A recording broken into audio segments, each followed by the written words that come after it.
Nah, yang hilang dari peradaban modern adalah Allah itu tidak begitu hadir di hati kita. Saya sering cerita di mana-mana, teks hadis itu sebenarnya berbunyi gini, ini hadis sahih. Mangka na yu'minu billahi wal yaumil akhir falyukrim jarahu. Ada yang falyukrim jarahu dhaifahu, ada yang falyakul khairan aw liyasmut. Siapa yang iman dengan Allah dan Rasul maka harus memuliakan tetangganya, memuliakan tamunya. Dulu itu ada seorang ulama dipanggil anak muda, dibully terus sekarang. Wahai kiai, datang ke rumah saya. Datang kiai itu. Setelah sampai ke rumah orang itu, silakan kiai kembali ke rumahnya. Saya tidak butuh kiai. Kiai itu dengan riang kembali. Setelah di rumah dipanggil lagi. Pak Yai, silakan datang ke rumah saya. Datang lagi. Ya senyum-senyum kiainya santai. Wah, nggak jadi butuh Pak Yai. Silakan kembali lagi. Sampai 3 kali. Oh itu kalau rektor digitukan marah itu. Dosen marah. Kiainya santai. Santai, senyum-senyum, rileks. Ketika ditanya, kenapa Pak Yai tidak tersinggung? Jawabannya unik. Anak muda, saya ini senang sekali nuruti perintah Allah, disuruh menghormati tetangga. Sehingga ketika Anda manggil, ya saya datang. Ketika Anda nyuruh pulang, ya saya pulang. Saya senang sekali nyenangkan tonggo. Dan itu perintah Allah, jadi tidak ada hubungannya dengan kamu. Wah, pemudanya nangis minta dimaafin. Kalau kita kan enggak, kita ini dosen, kiai, mungkin kita doktor, mungkin kita profesor. Tapi kita ini sering didikte oleh orang bodoh. Kalau orang bodoh itu jengkel, lo kita ya jengkel. Lo kamu jengkel, dijengkelkan orang bodoh itu namanya terdikte. Itu bodoh apa pinter? Oh itu tidak pinter sama sekali. Kalau betul-betul kamu pinter, hanya bisa didikte oleh Allah Subhanahu wa Ta'ala. Jadi antara hukum Allah apa? Wa ahsin man asa'a ilaika. Berbuatlah baik sama orang yang berbuat buruk sama Anda. Itu dikteannya Allah. Kalau dikteannya orang-orang bodoh, kayak dimangkel ben mangkel, terus kamu mangkel, itu bodoh apa pinter? Nah, problem kita kekinian adalah wong pinter, wong bodoh, itu podo-podo bisa didikte oleh sekelilingnya. Terus karuan wataknya perempuan seperti itu, wataknya anak-anak seperti itu, kita didikte. Anak-anak jengkelin kita mangkel, berarti kita didikte oleh orang bodoh. Makanya agama itu unik, kadang ngendikan wa ahsin man asa'a ilaika, kadang wasil man qata'aka, sambunglah orang yang memutus kamu. Karena dengan demikian kita hanya didikte oleh Allah Subhanahu wa Ta'ala, bukan didikte oleh hukum sosial. Cara Jawane nak ngapiki tangga sing apik akeh tunggale. Berbuat baik sama yang berbuat baik pada kita itu, mbok orang fasik ya seperti itu, maling ya seperti itu, sama. Tapi kalau berbuat baik sama orang yang berbuat jelek sama kamu itu baru luar biasa. Dan memang teksnya hadis wa ahsin man asa'a ilaika. Berbuat baiklah sama orang berbuat buruk sama kamu. Jadi nggak boleh orang didikte. Makanya ngaji di sini diantaranya saya akan cerita dalam sebuah hadis sahih, dalam hadis hasan yang diriwayatkan Imam Tirmizi, ada kalimat dari Rasulullah SAW. Dawe Nabi, la takunu imma'atan taquluna in ahsanan nasu ahsanna wa in zalamu zalamna walakin watti'u anfusakum in ahsanan nasu an tuhsinu wa in asa'u alla tazlimu.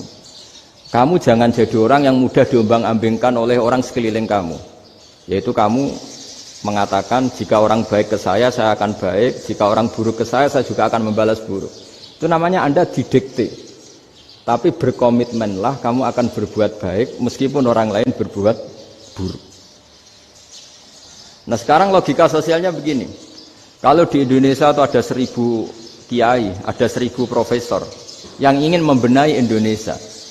Rata-rata orang awam itu semau gue. Terus mereka mendikte kita. Perilakunya agak simpatik, perilakunya jengkelin. Terus 1000 profesor ini ikut jengkel. Itu kira-kira jadi solusi apa goblok bareng? Sama 1000 kiai ini ikut jengkel, ini jadi solusi apa goblok bareng? Goblok bareng. Nah problem sekarang kita ini biasa didikte orang bodoh.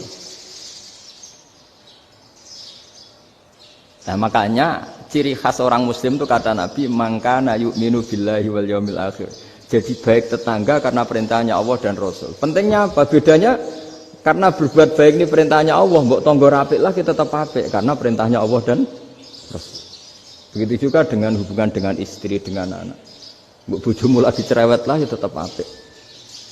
Karena dengan cara itu kita hanya tunduk kepada Allah dan Rasul. Tapi kalau kamu, istri saya kalau baik ya saya baik, kalau enggak ya enggak. Berarti Anda didikte oleh perilakunya dia. Itu latihan, ya kalau dalam bahasa pondok, latihan jadi wali itu yang paling berat. Nabi itu kalau sama orang munafik itu sabarnya Masya Allah. Padahal Nabi berso kalau orang itu orang munafik. Karena dengan cara seperti itu, bahwa kebaikan Nabi pada seseorang itu atas perintahnya Allah dan Rasul, bukan atas nama servis. Kalau Nabi hanya baik kepada Abu Bakar, itu mungkin orang bilang, wisadune wong Abu Bakar baik sama Nabi. Tapi kalau Nabi baik sama orang munafik, Abdullah bin Ubay bin Salul, itu kalau nggak perintahnya Allah dan Rasul itu nggak bisa. Nah ini cobalah berlatih seperti itu, sehingga kita tidak mudah didikte. Ya saya ulang lagi, nggak mudah apa? Didikte. Maka di antara kebaikan Allah dan Rasul adalah bahkan orang dolim saja diberi jatah rahmat. Makanya tadi seperti mukadimah yang dibaca Pak Haris tadi, agama ini rahmatan lil alamin. Orang yang dolim saja dapat jatah apa? Rahmat, apalagi yang soleh. Nah kemudian yang perlu dicatat, kenapa kita menjadi enjoy dengan Islam? Islam itu adalah agama yang tidak didikte oleh materi. Jadi kalau Anda ingin makan enak, mungkin kalau pikiran kebanyakan orang, anak-anak muda yang milenial, yang gaul, ingin makan enak ya makan yang disukai. Misalnya sate atau bakso Malang atau apa. Kalau orang-orang yang jadi wali nggak gitu cara berpikir. Ini yang masih orisinil. Ditanya, ini dunia baru kesulitan makanan, baru resesi. Cara makan enak gimana? Jawabannya lucu. Ya gampang, idamuhu alju. Idam itu lauk. Kalau kamu ingin makan lauknya paling enak apa? Alju. Kamu harus lapar banget. Sampai kalau puasa itu melihat tempe itu wah luar biasa. Tapi kalau kamu nggak puasa, air putih itu nggak menantang.